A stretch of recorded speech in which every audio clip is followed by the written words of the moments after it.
What's the third quality? Vidya Charana Sampanno. Now I'm sure you have heard this word before. But do you know the meaning of it?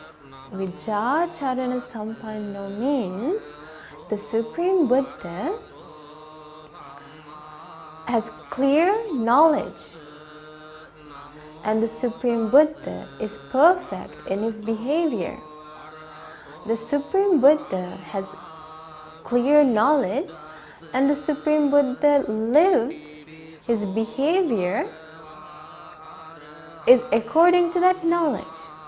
So we learn what this knowledge is, and we learn about the Supreme Buddha's behavior. Meritorious children, the Supreme Buddha had the knowledge of past lives. The Supreme Buddha had the knowledge of past lives. The Supreme Buddha could see past lives. The Supreme Buddha understood that in the previous life, this is how I was, this is what I ate, this is what I wore, these were my parents, this was my name. And in the life before that, this is where I was born. This was my name. This is where I lived. These were the names of my parents. This is how I died. He knows everything about his past lives. And he knows even before that. In the life previously, this is how I lived. This is my name. This was where I lived. These were my parents. So in this way, meritorious children, the Supreme Buddha saw his past lives, thousands of past lives. And not only did he see his own past lives, he could see the past lives of other beings. And not only that, the Supreme Buddha had a complete knowledge about karma. What does karma means? Karma means the results of our actions. The Supreme Buddha had the knowledge that when beings do bad things, they are reborn in bad worlds. And when beings do good things, they are reborn in good worlds. The Supreme Buddha had this knowledge. The Supreme Buddha could tell, when you do this, this is the result. When you do this, this will be the result. The Supreme Buddha understood the results of all actions. And the Supreme Buddha saw that beings die and are reborn according to their karma. So if you do good things, you will be reborn in good worlds. If you do bad things, you will be reborn in bad destinations. The Supreme Buddha had this knowledge. Not only that, the Supreme Buddha had the knowledge that he was completely free from all craving. He knew in himself, he had the knowledge that he was free from anger and hatred. He had the knowledge that he was free from delusion, that he understood the Four Noble Truths. Meritorious children, in this way, the Supreme Buddha had amazing knowledge. Not only that, the Supreme Buddha had psychic powers.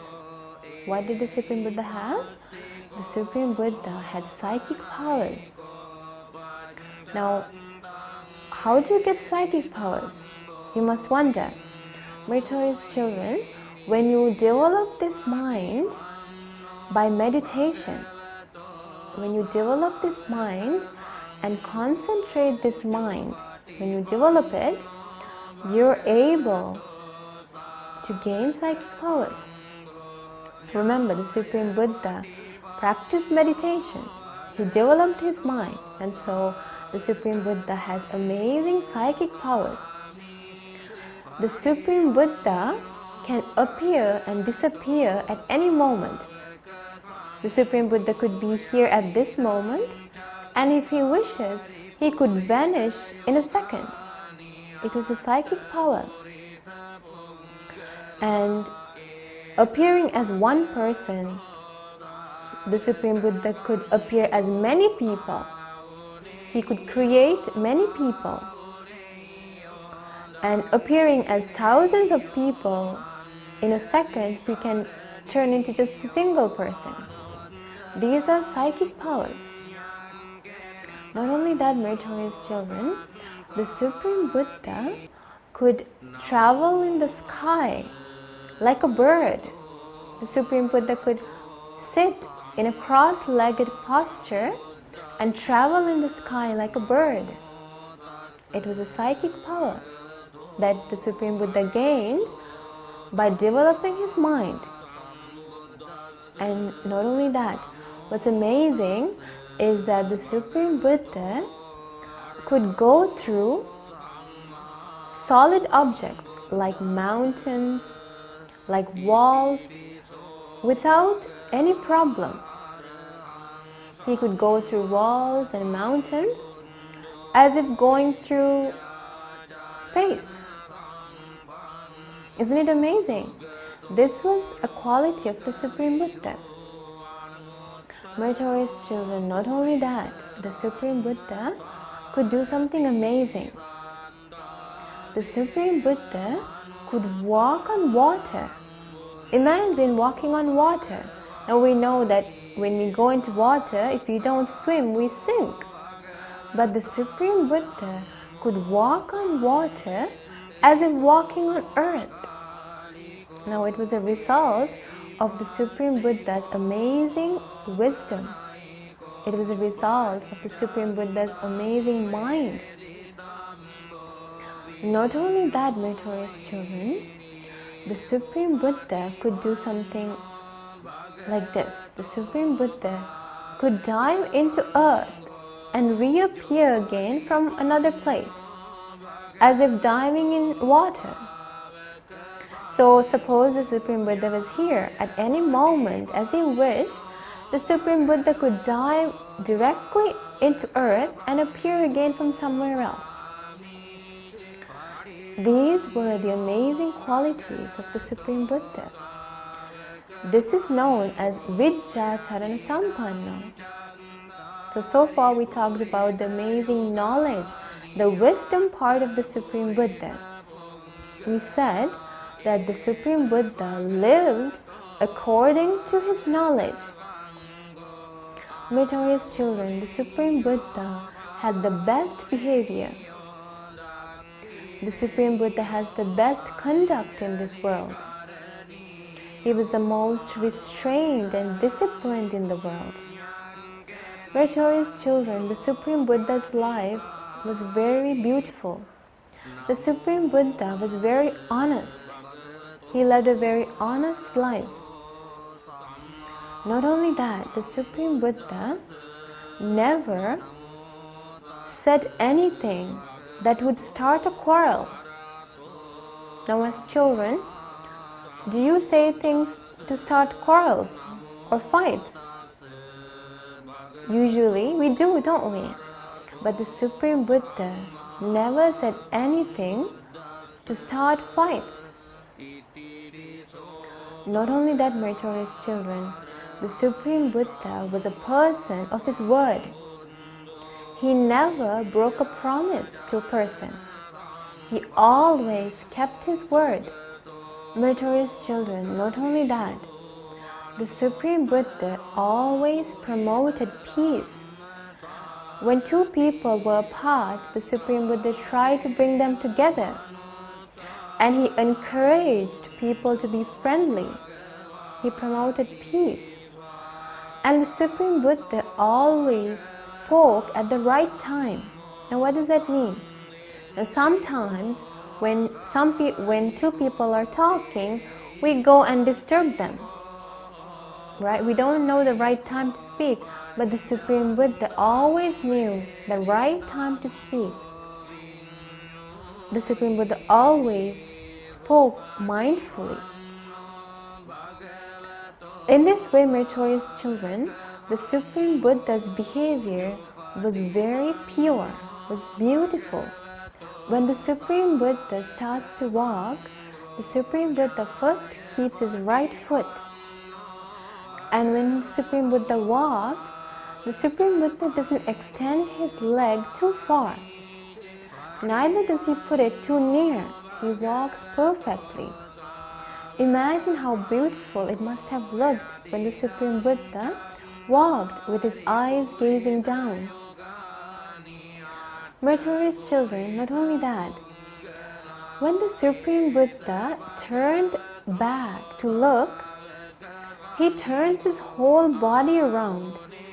Now we know we usually just turn our neck around when we want to look back. But the Supreme Buddha, when he wants to look back, when he wants to turn back, he turns his whole body around. Not only that, meritorious children, the Supreme Buddha, when he walked, never walked with his knees touching each other. He never walked with his ankles touching each other. His walk was perfect. Not only that, meritorious children, the Supreme Buddha never sat down and he never leaned on the seat. Now we know when we sit, we usually turn to side and we lean to one side. But the Supreme Buddha, when he sat on a seat, he sat perfectly upright, beautifully. Not only that, the Supreme Buddha never fidgeted his hand. Now this is something as children we always do. We fidget with our hands. But did the Supreme Buddha do this? No. The Supreme Buddha never fidgeted with his hands. He never fidgeted. Meritorious children, the Supreme Buddha's behavior is perfect. It was pure. Another special thing about the Supreme Buddha is that the Supreme Buddha never cried in this world. The Supreme Buddha never got mad. The Supreme Buddha led a very peaceful and calm life. Not only that, when the Supreme Buddha sat, the Supreme Buddha never held his hand onto his chin.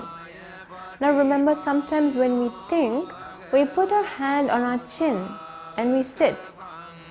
But the Supreme Buddha never put his hand onto his chin.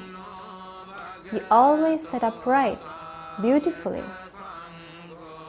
And not only that, meritorious children, when the Supreme Buddha went on the alms round, the Supreme Buddha never praised or insulted the people who gave alms. Now what does that mean? That means, now we know when we get something delicious, now suppose our parents gives us something delicious, and since we have craving, we want it again and again. So what do? We praise our parents. We praise the fact that our parents gave us something delicious with the intention that they'll bring that thing back again to us, hoping that they'll buy it for us again. And when we get things that we don't like, for example, when we get food that we don't like, since we don't like it, we blame the person who gave it to us. For example, if we don't like what we have for dinner, we blame our parents. Why? Because we have anger within us, we have craving within us. But remember, the Supreme Buddha completely got rid of all anger, all hatred, and all craving. As a result, when the Supreme Buddha went on the alms round, he neither praised nor did he insult the people who gave him alms, because he had no craving, he had no desire of getting food again and again. He led a very pure life. He had a pure livelihood. Meritorious children, in this way, the Supreme Buddha led a very pure and beautiful life. He lived according to his knowledge. That's why the Supreme Buddha is called Vijja Charana Sampanno, perfect in true knowledge and conduct. What does Vijja Charana Sampanno means? The Supreme Buddha is perfect in knowledge and conduct. The Supreme Buddha lived according to his knowledge. Meritorious children, the Supreme Buddha didn't walk too fast. The Supreme Buddha never ran. The Supreme Buddha always walked in a very peaceful tone. Meritorious children, not only that, when the Supreme Buddha washed his bowl after having his alms meal, the Supreme Buddha never splashed water when he was washing the bowl. Now we know that sometimes when we wash, water splashes everywhere. But the Supreme Buddha washed his bowl very mindfully. And so water never splashed when the Supreme Buddha was washing his bowl. Now remember, all these amazing qualities are because of the Supreme Buddha's amazing knowledge. Meritorious children, the Supreme Buddha never ran. The Supreme Buddha always walked in a very peaceful pace, in a very serene pace. The Supreme Buddha didn't wear his robe too tight or too loose. He wore it perfectly. In this way, meritorious children, the Supreme Buddha's behavior was perfectly in accordance with his knowledge. That's why we call the Supreme Buddha Vijja Charana Sampanno, perfect in true knowledge and conduct. So, meritorious children, today we learned about a new quality of the Supreme Buddha. That is, the quality of Vijja Charana Sampanna. So far we have learned about three qualities. The Arahant quality of the Supreme Buddha, the Samma Sambuddha quality of the Supreme Buddha, and the Vijja Charana quality of the Supreme Buddha. So meritorious children, in our next episode, we'll continue to learn about the rest of the amazing qualities of our great teacher, the Supreme Buddha. So until then, I want you to remember these qualities and reflect on the amazing life of our great teacher. Reflect on the amazing qualities we have learned. Because when you remember these amazing qualities, you'll be able to form a pleasant mind about the Supreme Buddha. Until we meet again, I bless you. May you have a peaceful and happy life. May you have the opportunity to realize the Four Noble Truths in this Gautham Supreme Buddha's dispensation. Namo Buddhaya.